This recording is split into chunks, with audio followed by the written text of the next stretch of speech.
आज हमने ईश्वर को भी छोड़ा, धर्म को भी छोड़ा, और थोड़ी सी विपत्ति हम पर आ जाए तो माताएं तुरंत विचलित हो जाती हैं। और वो पड़ोस में रहती है ना एक ब्रेकिंग न्यूज जिससे पूछ के सारे काम होते हैं।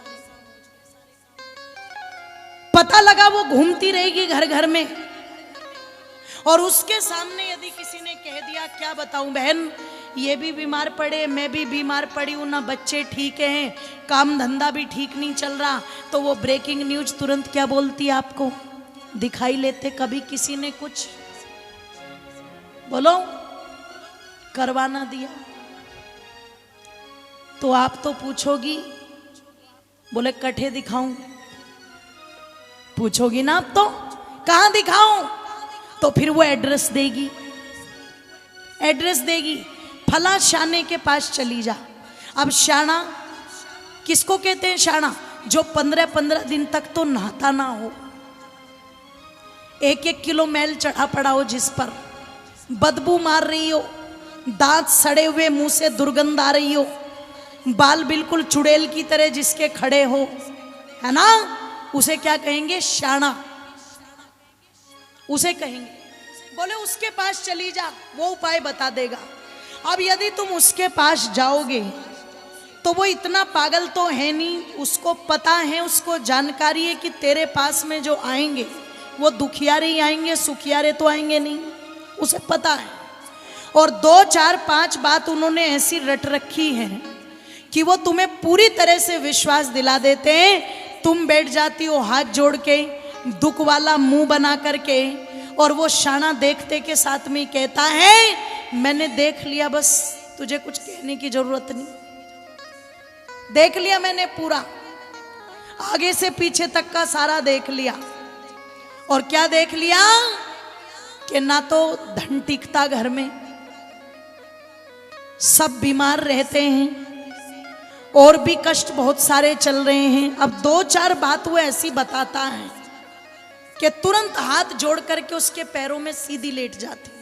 बाबा जी आप तो अंतर्यामी हो, आप तो सच कह रहे हो, आपने तो एक एक बात बिल्कुल मेरे मन की कह दी। अब ये बताओ ये सब हो क्यों रहा है? आंखें बंद करके नाटक सा करेगा, और नाटक करके एक रटी रटाई बात बताएगा कि किसी ने कुछ, जोर से बोलो, करवा रखा। अब तुम ये तो पूछोगे कि किसने, पूछोगी ना? हाँ सारी कह रही हैं आप पूछेंगे, आप पूछोगी कि किसने, तो वो तुरंत दूसरी रटी रटाई बात क्या बताएगा? बाहर का नहीं है, तुम्हारे घर का ही है।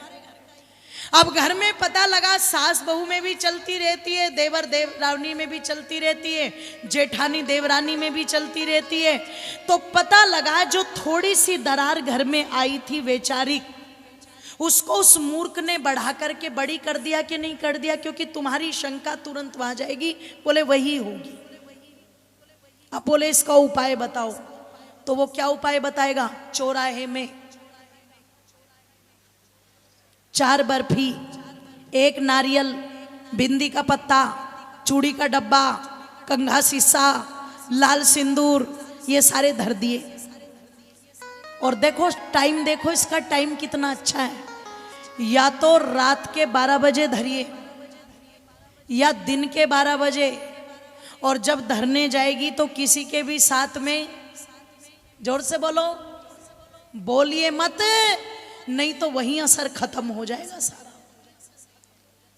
अब ये घूम रही है रात में बर्फी और बिंदी धरती हुई चौराहे पर, ये घूम रही है, और ये तो धर धुरा करके चली गई। वो जो 4-5 निकली, बोले कुछ धरा है अलग सी कि कहीं जो बला है वो तुझे ही ना चिपट जाए। बताओ इससे बड़ा पाखंड और अंधविश्वास क्या हो?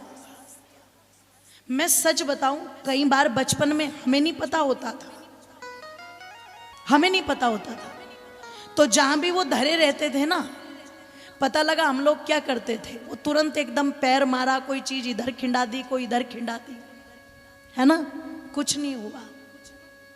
क्योंकि घर वालों ने कभी ये पाखंड दिमाग में डाला नहीं, और जिनके दिमाग में ये पाखंड भरा हुआ है उनके दिमाग में विद्या घुसती नहीं है।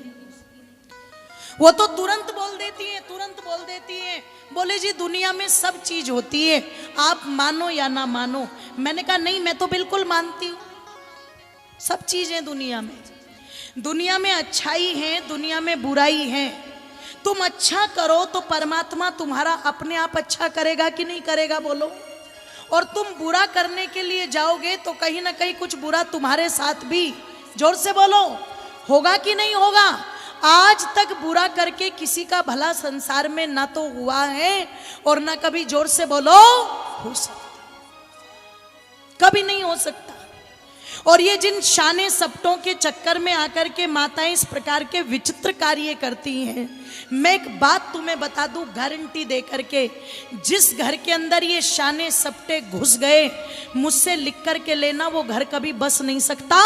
आज नहीं तो कल वो उजड़ेगा जरूर, वो बर्बाद जरूर होगा, वो कभी नहीं बस सकता। घर वही बसेगा जिस घर के अंदर परमात्मा की सच्ची भक्ति होती हो, माँ बाप का सच्चा सम्मान होता हो, और जिस घर के अंदर हाथ जोड़ करके परमात्मा से प्रार्थना की जाती हो, सर्वे भवन्तु सुखिना सर्वे सन्तु निरामया सर्वे भद्राणि पश्यन्तु माँ कश्चित् दुख भाग भवेत्। हे परमात्मा, सबका भला करना, सब सुखी हो, सब निरोग हो। अरे जहां बैठकर के ऐसी प्रार्थना करोगे वहां तो सारे देवी देवता और परमात्मा अपनी कृपा अपने आप बरसा देते हैं। तुम अच्छा करके चलो तो सही। और तुम सोचते हो कि ये बुरे काम करके, ये उठपटांग काम करके हमारा कल्याण हो जाएगा, आज तक नहीं हुआ, आज तक नहीं हुआ। अरे ज्यादा दूर नहीं है, दिल्ली के अंदर बुराड़ी की घटना सुनी थी कि नहीं सुनी थी? बुराड़ी केस, इसी पाखंड और अंधविश्वास के चलते माताओं 11 लोग, 11 एक परिवार के 11 लोग, और अपने आप ही अपने गले में फांसी के फंदे डाल डाल करके लटक गए, है ना। और कोई मरने की तैयारी नहीं थी उनकी। अगर मरने की तैयारी होती तो रात को उनकी महिलाएं राजमा भिगोती क्यों? आप विचार करना। रात को राजमा भिगोए, क्यों भिगोए होंगे? कि सुबह बना लेंगे। पर एक पाखंडी था घर में, और कौन था? उस परिवार का बड़ा बेटा। पिता की मृत्यु हो गई तो बड़े बेटे ने क्या मन में धारणा बनाई कि पिताजी मुझसे आते हैं और बात करते हैं। अब पूरा परिवार उसके चक्कर में। अब वो रोजाना रजिस्टर में जो लिखता पूरा परिवार वैसे ही करता। जो वो खाने को कहता वही परिवार में बनता। जो वो पहनने को कहता ऐसे ही सब पहनते। जिस दिशा में वो जाने को कहता है उसी दिशा में सब चलते। ये काम चलते चलते कई महीने गुजर गए थे।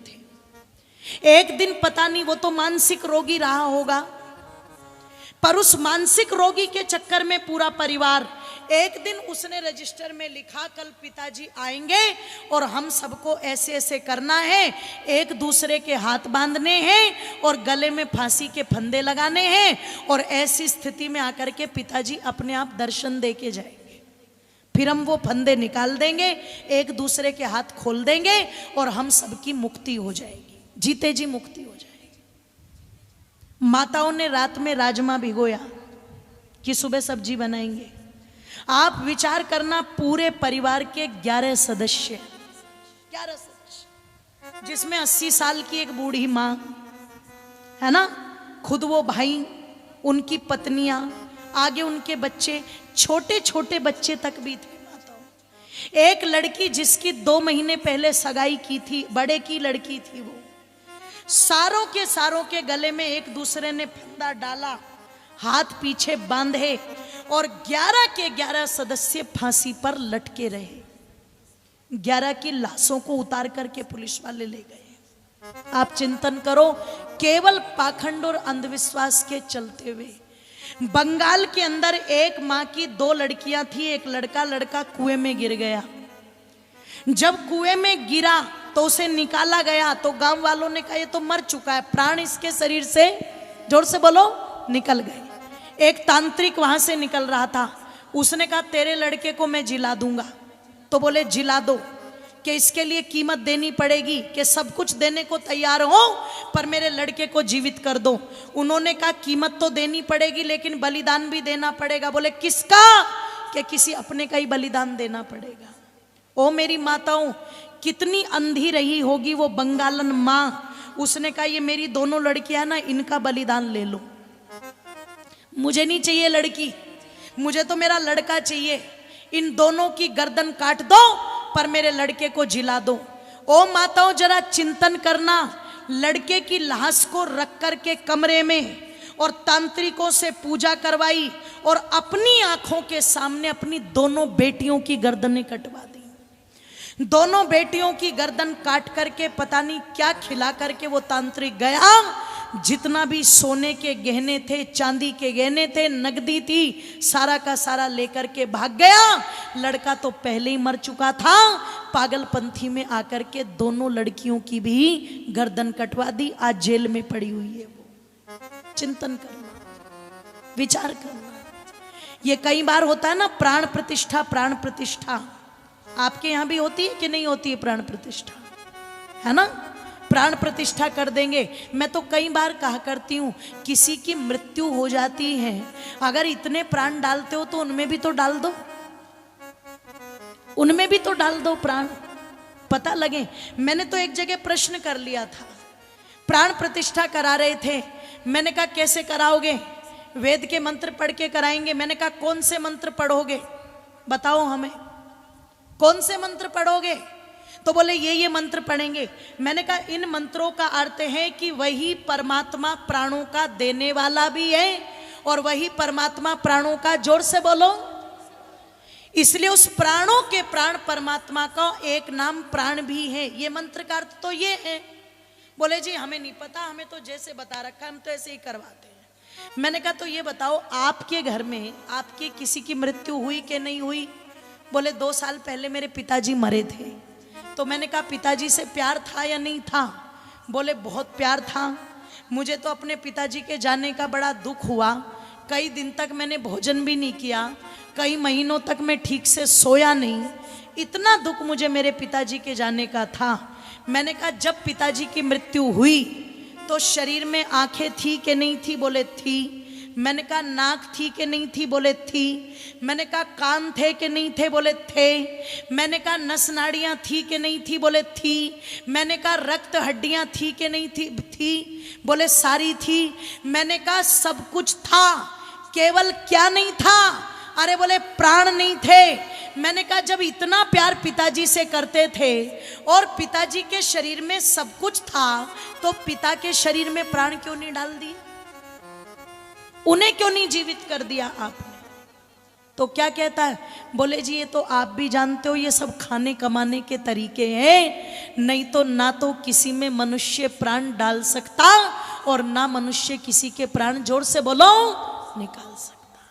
ये परमात्मा की व्यवस्था है, वही ईश्वर प्राणों का देने वाला भी है और वही ईश्वर प्राणों का, जोर से बोलो, लेने वाला भी है।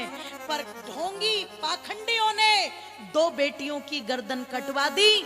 ओ मेरी माताओं, एक पेड़ तो बचा नहीं, जो 2 पेड़ बचे हुए थे वो भी उजड़वा दिए, वो भी उजड़वा दिए। आप विचार करो।